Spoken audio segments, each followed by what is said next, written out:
Assalamualaikum warahmatullahi wabarakatuh. Apa kabar rekan-rekan semuanya? Di video kali ini kita akan membahas informasi yang cukup baru, yaitu berkenaan dengan peralihan P3K menjadi PNS yang ternyata banjir dukungan. Bagaimana sebenarnya mekanisme peralihan rekan-rekan P3K menjadi PNS ini? Dan sebenarnya ini prioritasnya untuk siapa? Nah, ini sebenarnya sudah sampai ke DPR di Komisi 10 yang sempat dibahas. Bagaimana info lengkapnya? Ikuti video ini sampai selesai. Ya, dua berita di JPNN mengangkat informasi yang sangat baik sekali yang membuat guru-guru ASN khususnya itu bersemangat ya, yang P3K, di mana Gubernur Ansar Ahmad juga mendukung ya peralihan status dari P3K menjadi PNS. Kemudian yang kedua, usulan PGRI untuk rekan-rekan peralihan dari P3K menjadi PNS ini juga sudah dibahas di Komisi 10. Rekan-rekan sekalian, untuk melihat bagaimana perkembangan terkini, mari kita simak saja informasi yang disampaikan dari rapat Komisi 10 bersama PGRI dan rekan-rekan guru, dan di dalamnya juga membahas berkaitan dengan pengangkatan honorer menjadi ASN yang merupakan amanat Undang-Undang Nomor 20 Tahun 2023. Mari kita simak. Nama saya Mahadi dari Desa Sebele, Kecamatan Belat, Kabupaten Karimun, Provinsi Kepulauan Riau. Jadi geografis kami Bapak Ibu 3T. Pendahuluan latar belakang kenapa kami mengajukan wacana peralihan ASN guru P3K dan tenaga kependidikan ke PNS. Pertama, tidak adanya payung hukum dan kepastian hukum untuk mendapatkan hak setelah pensiun. Saat ini kami tidak adanya dasar hukum tentang setelah pensiun. Selepas itu, setelah kami tua renta nanti setelah 60 tahun atau lebih, BPJS kami akan terputus. Jadi secara otomatis kami sudah tua renta, tidak kuat bekerja, satu, tidak ada pesangon.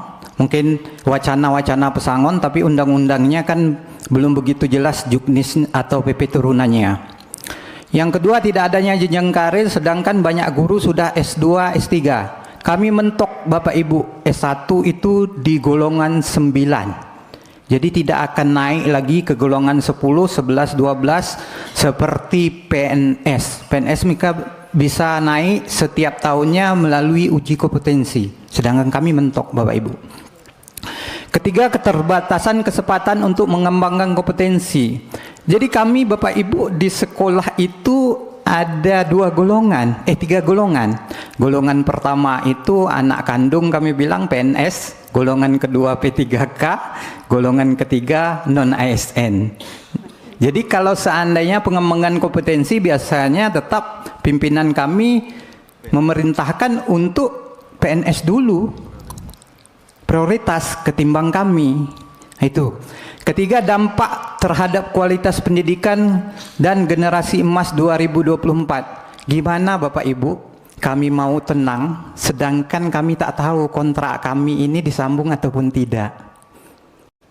Jadi, berilah kami ketenangan Bapak Ibu, Dewan kami yang terhormat, salah satunya ke PNS.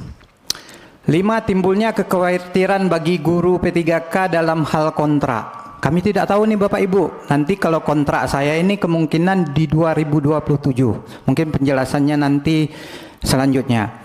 6, terakhir kami meminta pemerintah harus menyelesaikan semua persoalan tentang guru dan tenaga kependidikan baik honorer dan sudah ASN P3K. Mungkin itu latar belakang. Lanjut selanjutnya.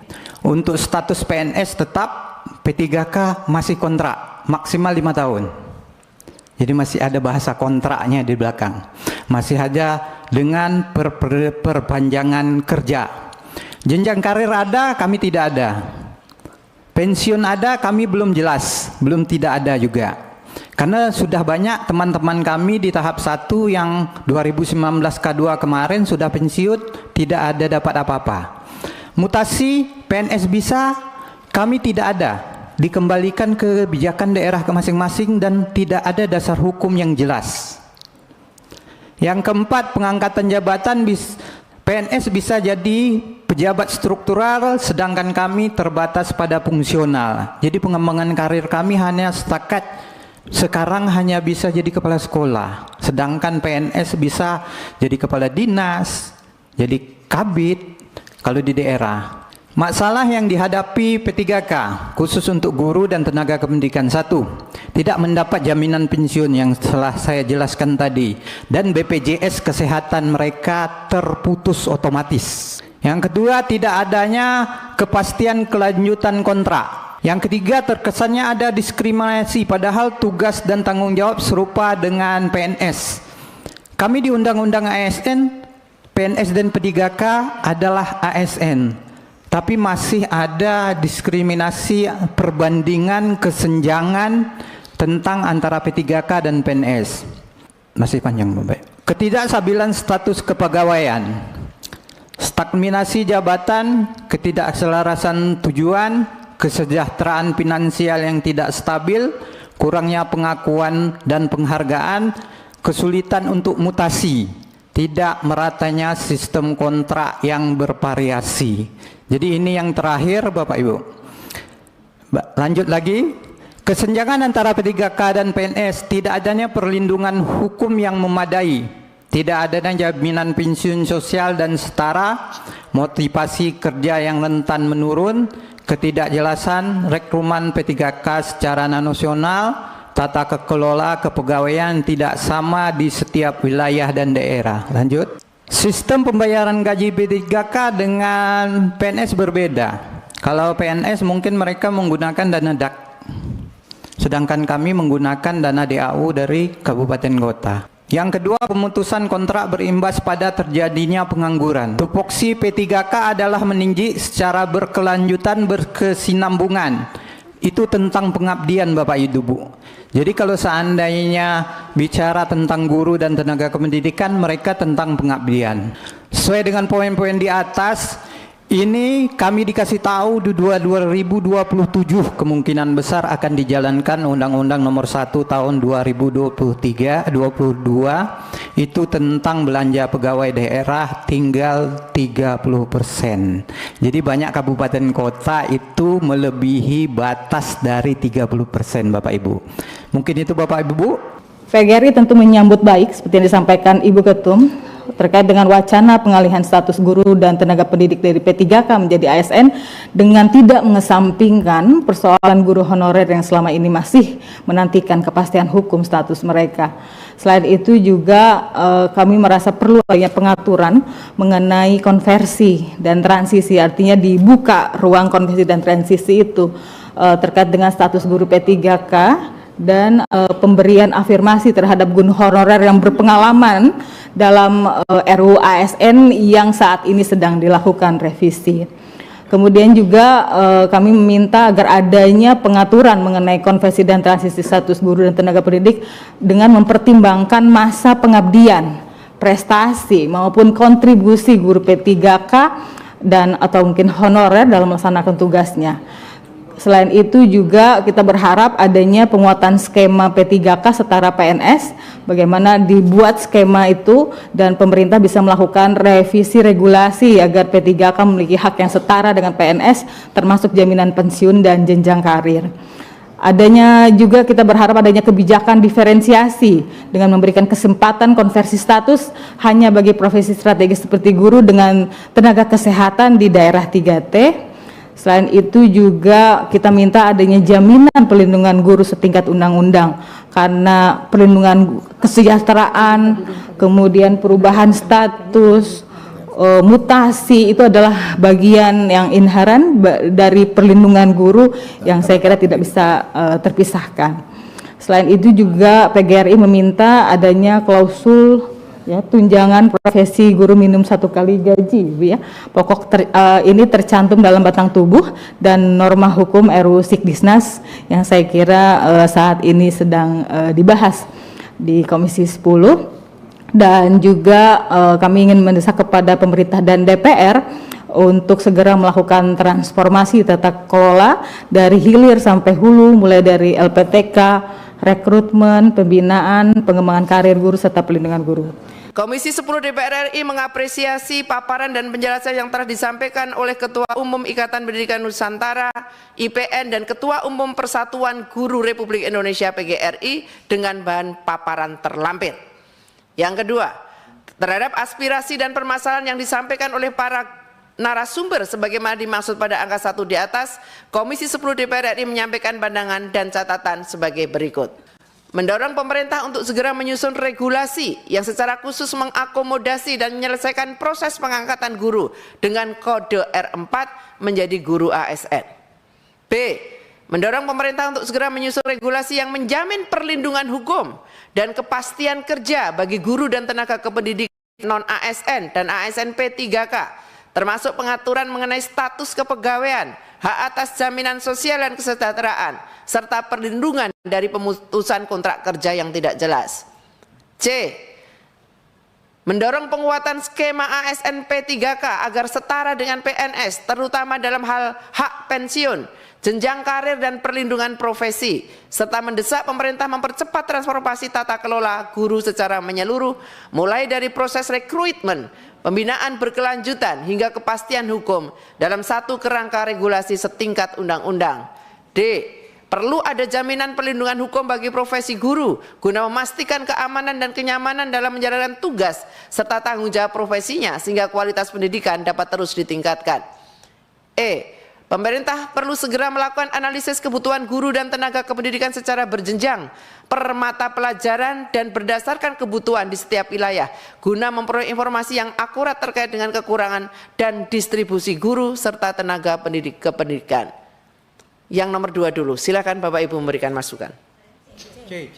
Ya, diwakili saja boleh?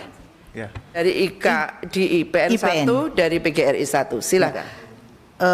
Ini Bu, izin Bu Ketua, yang saya itu ada satu Bu, namanya PG Passing Grade 2021 yang swasta itu ada, atau disebut apa sekarang P1 swasta D apa ya, R1D itu sangat-sangat sudah 4 tahun Bu, itu minta tolong dimasukkan juga. Iya, mungkin pakai kalimat itu apa namanya? Jadi dimasukkan di mana? Karena ini kami menyesuaikan masukan dari Bapak Ibu yang paparan. Ya benar. Penyelesaian untuk yang Maksudnya yang A atau yang C atau yang B? Yang di mana? C Bu, C ya. Bu. Di situ peralihan. Satu-satu dulu, biar clear. Yang A setuju? Iya, setuju. Oke, ini catatannya dari PBPGRI kita tambah sedikit saja. Yang B? Iya, setuju. Yang B, sebentar Bu, izin B, itu bolehkah ditambahkan bahwa regulasi B mendorong pemerintah untuk segera menyusun regulasi yang menjamin perlindungan guru. Regulasinya undang-undang perlindungan guru. Kami selalu mengatakan karena Ibu juga mengatakan setara dengan undang-undang di C, tetapi di B-nya tidak Bu. Izin mungkin perlu disampaikan di situ regulasi yang menjamin menyusun regulasi undang-undang perlindungan guru yang menjamin dalam bentuk undang-undang maksudnya. Atau dalam bentuk undang-undang. Ya, ini masukannya Ibu sudah kami tuliskan seperti ini, saya kira sudah sama. Ya, sama. Maksudnya sudah sama. Siap. Apakah nanti berdiri sendiri atau di dalam undang-undang Sisdiknas tetapi detail di dalamnya ada mengenai perlindungan guru, saya kira itu sama. Izin Bu. Ya. Membaca karena di undang-undang Sisdiknas itu menggabungkan kodifikasi 3. Ya. Jadi di situ tertera disebut diatur dalam PP perlindungan guru. Sedangkan kami berharap itu undang-undang perlindungan. Baik, artinya kalau di dalam pasal-pasalnya itu sudah memuat apa yang Ibu sampaikan kan berarti sudah ada di dalamnya. Berarti begini Bu, jadi sebentar, kalau itu di PP itu kan berarti Ibu tidak puas ya karena kau PP. Nah tapi kalau muatan itu yang mengatur itu masuk di undang-undang, babnya adalah perlindungan guru, di dalamnya sudah disesuaikan kan sama. Dan itu akan lebih cepat karena kita sedang bahas undang-undang RUU Sisdiknas. Kami tidak mempersoalkan undang-undang Sisdiknasnya, tetapi mempersoalkan bahwa draft yang kami baca, perlindungan guru itu draftnya mungkin masih terus berubah, karena itu kita memohon bahwa perlindungan guru itu masuk dalam undang-undang secara dia masuk, tetapi masuknya dalam PP.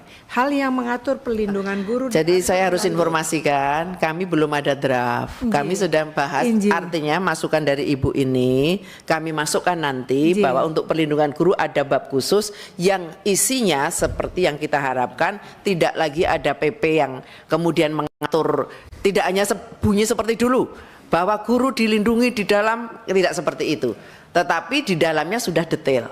Begitu maksud saya, Bu. Jadi ini bab, bukan pasal. Ya. Dan saya kira untuk yang ini saya kira tidak perlu kita perdebatkan hari ini. Ini masukan. Tidak dibicarakan hari ini, tetapi usulannya saja, Bu. Usulan. Usulan sudah kami terima karena tidak lepas. Ini kan Komisi 10 menyampaikan pandangan. Ya, Bu ya. Izin Ibu pimpinan sidang mau menambahkan silakan. yang poin A. Jadi sebetulnya regulasi yang mengatur tentang pengangkatan guru honor yang terdata di dalam database BKN ataupun di dalam Dapodik itu sudah ada melalui Undang-Undang Nomor 20 Tahun 2023 tentang ASN pasal 66.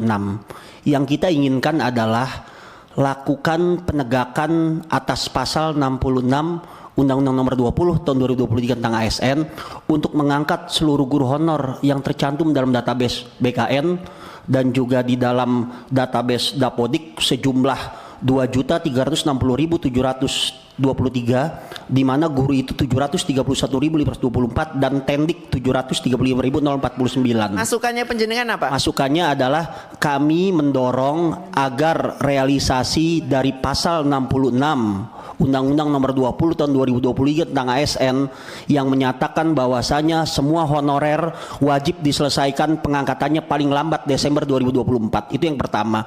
Yang kedua, kita juga mendorong agar PP tentang manajemen P3K itu segera diterbitkan sebagai amanat Undang-Undang ASN, sebab pintu masuk untuk kita bisa menatap P3K itu ada di dalam peraturan pemerintah. Itu yang pertama. Yang kedua, andai kata Undang-Undang Nomor Perbaikannya gimana? Mendorong pemerintah segera menyusun gitu loh. Mendorong pemerintah untuk segera merealisasikan. Sebentar. Yang menjadi masukan Bapak Ibu secara tertulis semuanya tidak terpisahkan dari keputusan rapat hari ini atau ringkasan rapat hari ini. Ya, jadi lampiran ini tidak terpisahkan. Jadi masukan Bapak semua yang sudah tertuang di sini, ini kita jadikan lampiran. Jadi tidak terpisahkan. Ya, izin Ibu, karena berbeda sekali ya penafsiran poin A dengan yang kita pahami. Di situ kan dikatakan menyusun regulasi. Sebetulnya regulasinya sudah ada. Undang-Undang ASN tinggal pelaksanaan dari pasal 66 yang menyatakan realisasi pengangkatan guru honor itu paling lambat Desember 2024. Satu, kedua kita meminta agar di dalam bahasanya saya ganti segera melaksanakan.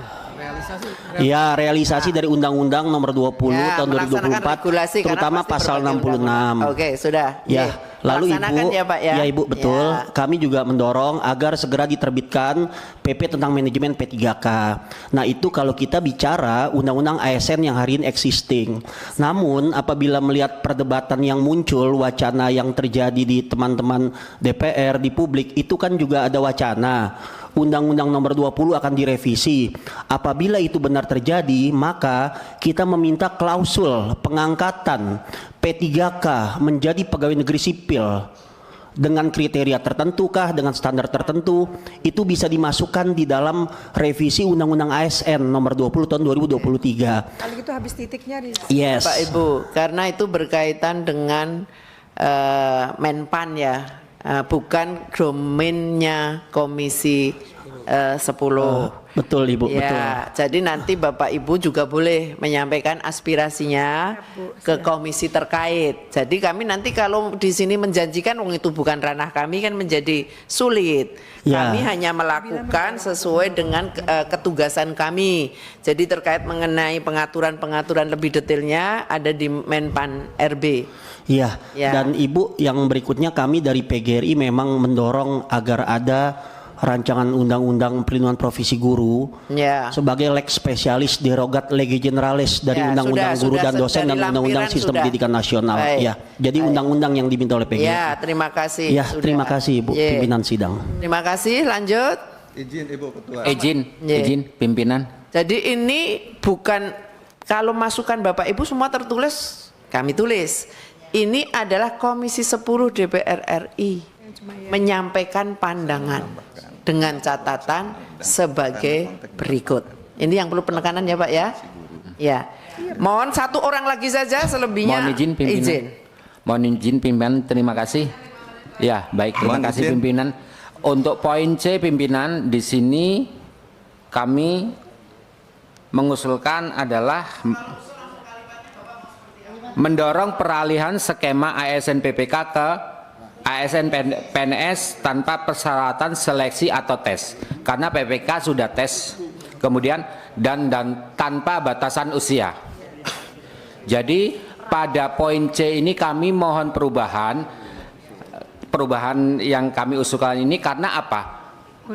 Jika skema ASN PPK setara dengan PNS, artinya dalam hal jenjang karir ini kaitannya dengan DAU, Ibu. Jadi begini Pak, biarlah kalimatnya seperti ini. Ya. Karena memang kami tidak punya kewenangan nanti di dalam undang-undang tentang ASN. baik, Ya, jadi ini saya kira kalimatnya sudah tepat. Benar. Ini mengutip apa yang ada di dalam ajuan yang tadi disampaikan tulisan secara tertulis. Cukup ya Pak ya? Cukup Bu, cukup Bu. Ini nanti nggak cukup kalau semua mau bicara. Silakan yang dari sini satu. Jadi kami juga tidak mau dikatakan seperti di YouTube tadi, oh cuma janji-janji doang. Saya ngomongkan nanti ya ternyata bukan kewenangan kami, kan susah. Silakan Pak. Baik. Bapak Ibu dimatikan dulu.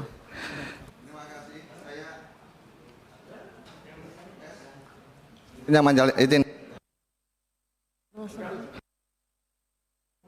Oke, terima kasih. Saya hanya menambahkan penguatannya.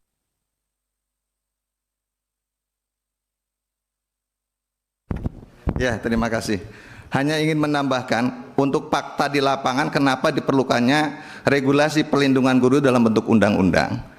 Dalam terjadi kasus kriminalisasi guru di lapangan, di setiap APH, aparat penegak hukum, persoalannya selalu dihadapkan, misalnya seorang guru mendisiplinkan anak, dikasuskan oleh orang tuanya, maka disandingkannya adalah dengan undang-undang perlindungan anak. Sehingga kalau nanti diatur dalam peraturan pemerintah ini kalah. Itu kata APH. Nah, sehingga kalau memungkinkan menurut Ibu diatur semuanya detail dalam sistem pendidikan nasional, saya kira nggak masalah. Tapi apa mungkinkah dalam sistem kita itu mengatur sedetil supaya setara dengan undang-undang perlindungan anak tadi? Itu persoalannya, sehingga diusulkan ada lex spesialis undang-undang perlindungan guru. Terima kasih. Ya, saya kira cukup ya Bapak Izin Ibu. pimpinan sedikit saja, sedikit saja. Terus nanti saya nggak bisa rapat banggar. Cuma Bapak Ibu beberapa gagal loh detik ini. aja. Saya usahakan beberapa detik aja karena cepat. berkaitan dengan tujuan kami IPN bahwa poin C mendorong penguatan skema peralihan ASN P3K ke PNS, seperti itu penegasannya pimpinan. Mendorong penguatan Saya kira skema sudah cukup kalimatnya. peralihan. Ya silakan Tapi Bapak Ibu itu Komisi setara 10. dengan PNS. Iya, sudah. Sama, Bu. Terus naik. Iya, terus naikkan, Mas. Naikkan. Lanjut. Ya, ini. Jadi ABCDE itu adalah Komisi 10 menyampaikan pandangan. Ya, tapi materi Bapak Ibu tidak terpisahkan dari kesimpulan rapat kami. Izinkan kami tetap memperjuangkan ini di forum-forum yang memang bisa kami untuk memperjuangkan pendapat Bapak Ibu sesuai dengan paparan yang Ibu sampaikan. Bapak Ibu sampaikan. Ini ada catatannya. Bahan paparan yang disampaikan Ketua Umum Ikatan Pendidikan Nusantara dan Ketua Umum Persatuan Guru Republik Indonesia menjadi bagian tidak terpisahkan dari RDPU hari ini. Jadi ini memang tidak di dalam rangka membuat keputusan. Ini hanya kesimpulan, mohon dipahami. Jadi RDPU itu tidak di dalam rangka membuat keputusan, tetapi membuat kesimpulan Yang itulah kesimpulan itu kemudian kami akan perjuangkan. Demikian Bapak Ibu. Terima kasih atas kehadiran Bapak Ibu yang telah berjuang di dunia pendidikan selama ini. Kita juga bisa membayangkan bagaimana daerah-daerah 3T yang gurunya ternyata kehilangan tunjangan, sudah ada yang kehilangan tunjangan khususnya. Sementara kami juga kemarin baru saja dari daerah 3T, betapa itu juga lebih banyak butuh perhatian yang luar biasa. Maka kita semua tetap dalam satu rampak barisan kita, bagaimana berjuang untuk dunia pendidikan, terkhusus bagi Bapak Ibu guru yang kemudian juga harus mendapatkan perhatian dari pemerintah. Tidak boleh hanya janji kosong, tetapi hal yang bisa kita lakukan untuk yang terbaik bagi Bapak Ibu guru, tenaga kependidikan, dan juga untuk pendidikan Indonesia. Terima kasih, kami tutup. Wassalamualaikum warahmatullahi wabarakatuh.